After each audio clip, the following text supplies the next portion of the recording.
tidak tidak dengan kerusakan yang parah, hanya keluar dari jalur. Tapi kalau bagian sana ke depan itu memang dengan keadaan yang benar-benar seperti ini. Dan gerbong antar gerbong itu jadi numpuk, Fasya. Mendekat ke arah sini, tapi memang ini sekitaran sini kalau emang bisa digambarin ini udah organ tubuh manusia yang bisa dikatakan sebutannya itu berceceran. Menarik korban, tapi sayangnya pada saat ditarik ternyata terputus.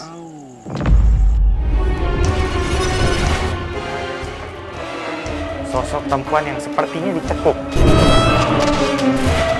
Sosok kita itu semakin dekat.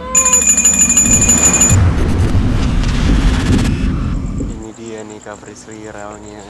Iya. Yang terjadi di rel kereta ini pada tahun 1987 dan memakan banyak sekali korban. Assalamualaikum. Oke, Fasya. Menarik. Lokasi ini bukan kali pertama aku datangi, tapi masih dengan energi yang kuat dan sama. Karena pada saat datang ke tempat ini, masih dengan gambaran yang sangat jelas di peristiwa itu. Hari itu dan itu mendekati jam 7 pagi kejadiannya, dimana kelihatan banget bahwa sebelumnya kan sebenarnya ini kalau sekarang sudah ada 2 jalur. Betul. Ya Fasya. Kalau dulu itu hanya ada 1 jalur. Dan keadaannya itu sama seperti di belakang kita, kebun. Terus juga kelihatan jelas banget, Fasya. Jadi pada saat kejadian itu persekian detik barulah bisa terlihat dengan mata jelas kalau ada kereta lain di depan dan tidak bisa dihindari kecelakaan yang besar itu. Dan itu sebenarnya berusaha untuk ditarik, ya remnya itu udah berusaha untuk ditarik. Bahkan teriakan Allahu Akbar, Astagfirullah saat ini dari awal tadi kita jalan sampai sekarang kita berhenti di sini itu terus-terusan ada di kuping aku. Teriak-teriakan yang kenceng banget, Fasya. Titiknya ini nih kalau ditarik mundur keretanya itu kan panjang banget. Jadi betul. Arah sini itu masih dengan keadaan gerbong yang sempurna. Tidak dengan kerusakan yang parah, hanya keluar dari jalur. Tapi kalau bagian sana ke depan itu memang dengan keadaan yang benar-benar seperti ini. Dan gerbong antar gerbong itu jadi numpuk, Fasya. Adanya kecelakaan kereta ini memang disaksikan langsung oleh beberapa warga yang tinggal di sekitar area rel kereta api. Yang paling besar itu yaitu 19 Oktober hari Senin jam 7.05 1987. Kereta api penumpang dengan kereta api penumpang. Masih rel tunggal, makanya adu banteng. Kejadian itu kan terjadi di tanggal 19 Oktober dan itu pagi hari, di mana sebenarnya salah satu kereta itu membawa penumpang yang benar-benar menurut aku di luar dari nalar. Karena kelihatan jelas saat ini aku melihat seperti ada keretanya dengan list putih. Kereta dari arah sana itu membawa sangat banyak orang, benar-benar banyak banget. Karena kalau yang aku lihat bahkan banyak dari mereka yang sengaja seperti berpegangan di besi-besi pintu. Iya. Banyak juga pada saat mereka tahu kalau akan adanya kecelakaan yang besar, mereka banyak yang udah lompat. Iya benar. Tapi memang kalau dulu ini tuh bukan, kalau ini kan mungkin kita lompat masih bisa, mungkin lukanya tidak bisa kita bilang parah. Cukup parah ya. Tapi kalau di zaman dulu memang cukup parah karena jaraknya itu antara ini dengan daratan itu agak misah dan jauh. Jadi kalau yang satu lompat, yang lain ikut panik, lompat, yang di bawahnya itu nggak selamat.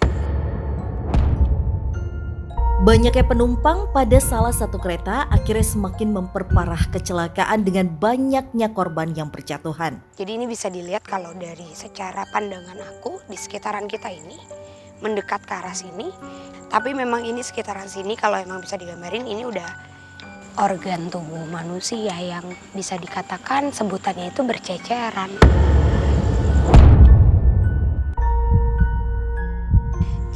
kelihatan banget pada saat itu juga sudah dengan usaha yang sangat maksimal dari para pekerja untuk menghentikan tragedi itu, tapi memang tidak bisa. Bahkan orang-orang yang aku lihat, warga yang tinggal sekitaran sini kan sudah ada yang bangun, ada yang sedang membaca koran, mereka sudah ikut berteriak, tidak bisa berbuat apapun. Jadi banyaknya trauma menurut aku orang-orang yang melihat dengan mata kepala jelasnya kejadian naas itu, Fasya. Karena emang kalau ditanya dari berarti kondisinya 3 gerbong kereta kanan dan 2 gerbong kereta kiri itu bisa dibilang hancurnya hancur parah. Itu yang selamat mungkin bisa dihitung dengan jari, dengan kondisi keadaan yang memang itu di luar dari batasan kereta penumpang pada saat itu. Jadi pada saat itu kejadiannya kita kesana ke arah situ ya. Frisly mengajak Fasya untuk lebih mendekati titik tabrakan antara kedua kereta penumpang pada waktu itu. Pada saat kejadian itu, para korban yang mengalami luka berat hanya berharap bisa keluar dari jepitan-jepitan besi. Itu mereka berharap untuk bisa keluar. Diselamatkan juga mungkin ya. Sekedar mungkin menarik nafas, itu pun sudah tidak bisa, Fasya. Karena pada saat kejadian itu terjadi, banyaknya warga yang membludak ingin membantu, tapi memang tidak bisa sembarang. Karena aku dapat gambaran ada satu bapak-bapak yang berlari sangat cepat berusaha untuk menolong, menarik korban. Tapi sayangnya pada saat ditarik ternyata terputus.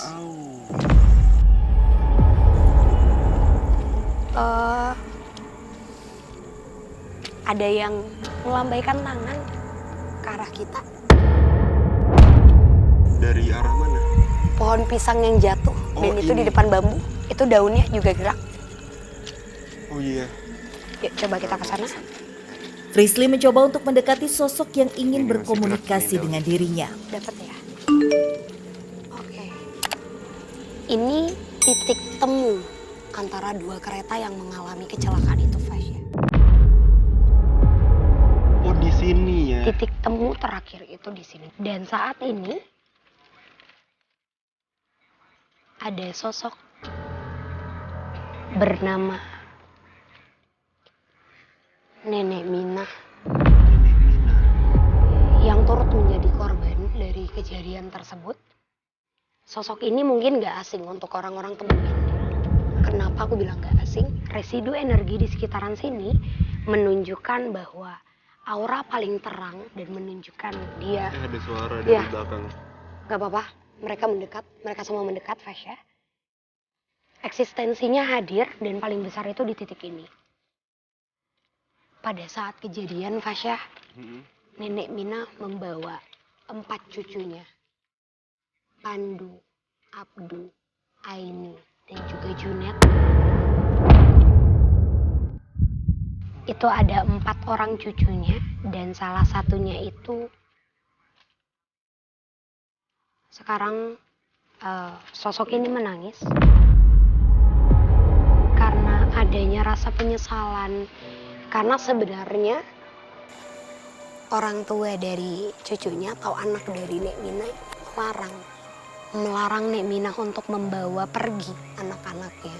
Tapi tujuan Nek Mina ingin mengajak untuk menemani atau berkunjung ke rumah saudaranya. Jadi tujuannya ini memang sudah jelas. Usia yang paling besar Pandu itu sudah di usia 15 tahunan. Itu turut menjadi korban Nek Mina dan 3 cucunya. Kedengeran ya? Iya, Ada suara lemparan. lagi dari Ya. belakang. Nek Mina dan 3 cucunya ini meninggal di tempat, menjadi korban dari perhimpitan tembaga. Tidak bisa diselamatkan, bahkan yang membuat dia terus menangis, dia dan 2 cucunya, hanya ada 1 cucu yang bisa diidentifikasi. Tapi beliau dan 2 cucunya tidak bisa diidentifikasi Dan pada saat pemakaman itu tidak ada nama. Hanya ditulis tanggal wafat di tanggal 19 Oktober 1987.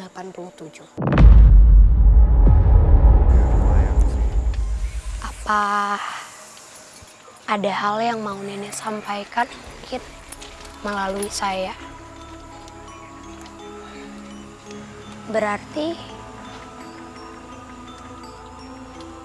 Fasya, cucu perempuan dari Nek Mina, Aini, itu sempat berusaha untuk diselamatkan dan mengalami amputasi. Karena tidak bisa diselamatkan, tapi beberapa bulan kemudian meninggal dunia.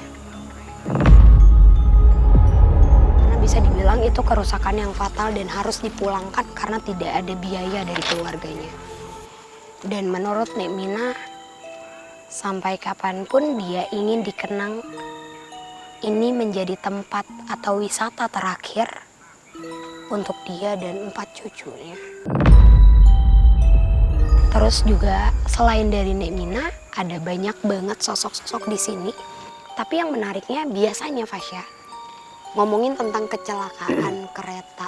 Akhir-akhir ini kan emang lagi rame banget. Sedang banyak kasus kasus di perlintasan kereta api yang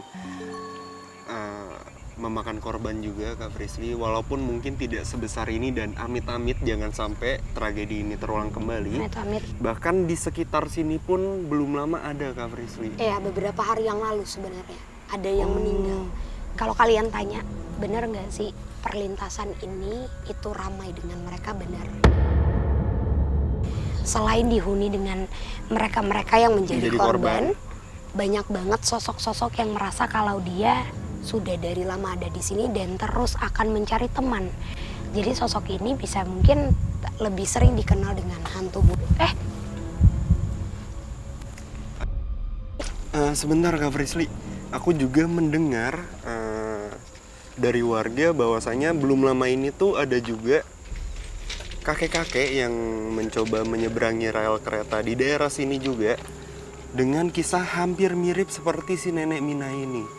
Membawa cucunya untuk menyeberang, dan pada saat cucunya sudah berhasil menyeberang, tiba-tiba ada kereta lewat dan si kakek ini tersambar kereta dan meninggal.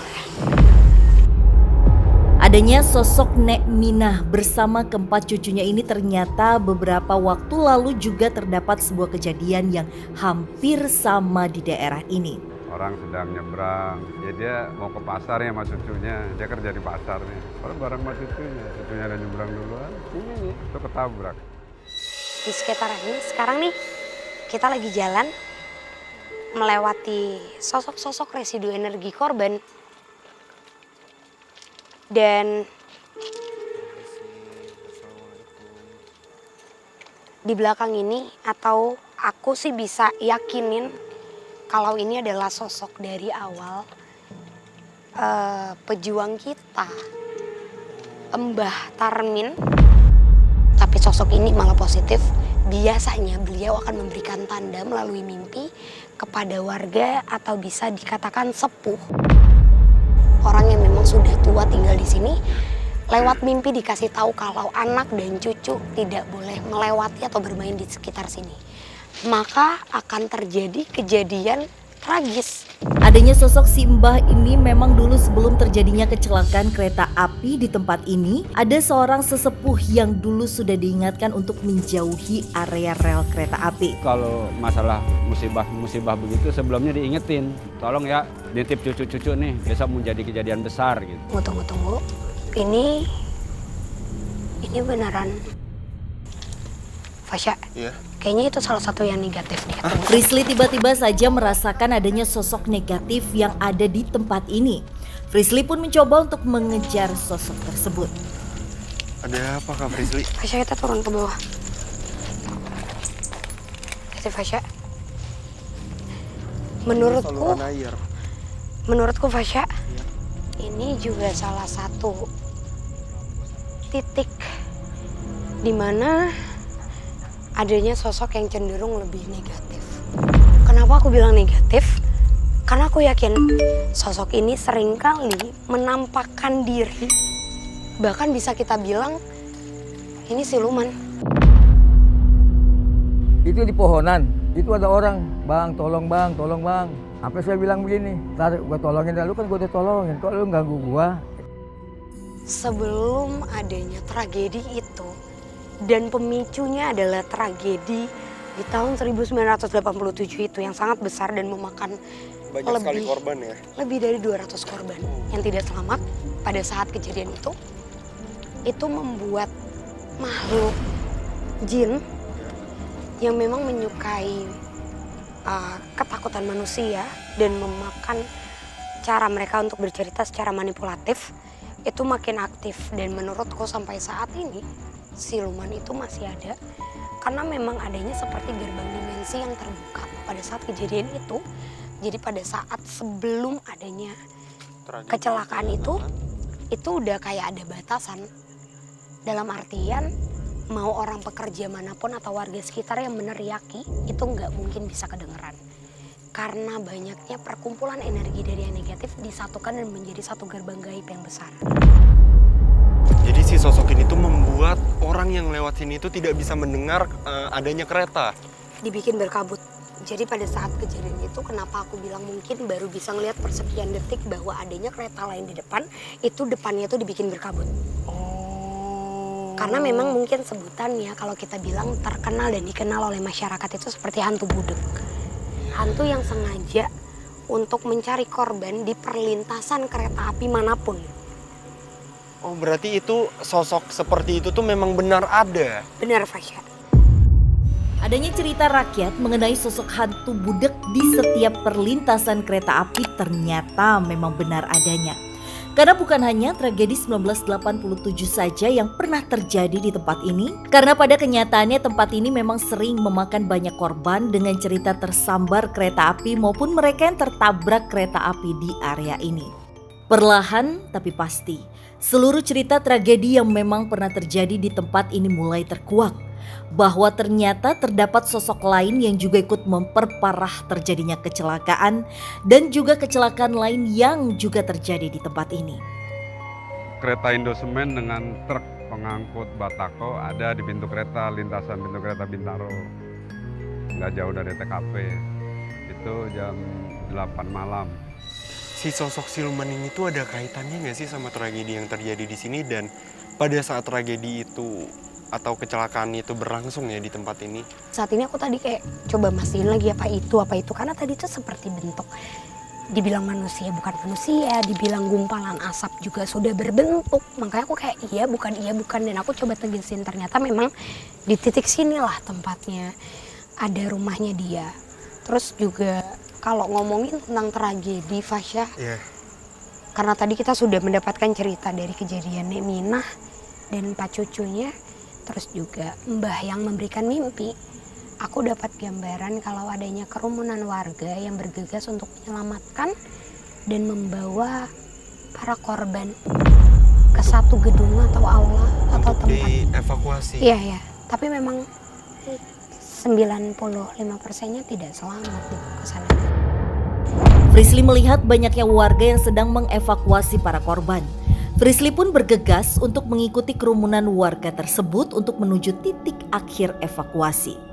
Jadi jalur ini Kak Frisly itu dipakai untuk jalur evakuasi setelah banyaknya korban yang berjatuhan di rel sana. Sebenarnya saya emang udah kelihatan dari awal ya Fasya, karena emang dulunya kelihatan banget kalau pada saat itu kan memang hanya ada beberapa rumah. Jadi emang aku dapat gambaran jelas banget kayak cara mereka mengangkat badan. Itu mereka benar-benar cepet-cepetan, banyak banget. Tidak mengenal usia, tidak melihat seperti apa korbannya dan sebagaimana.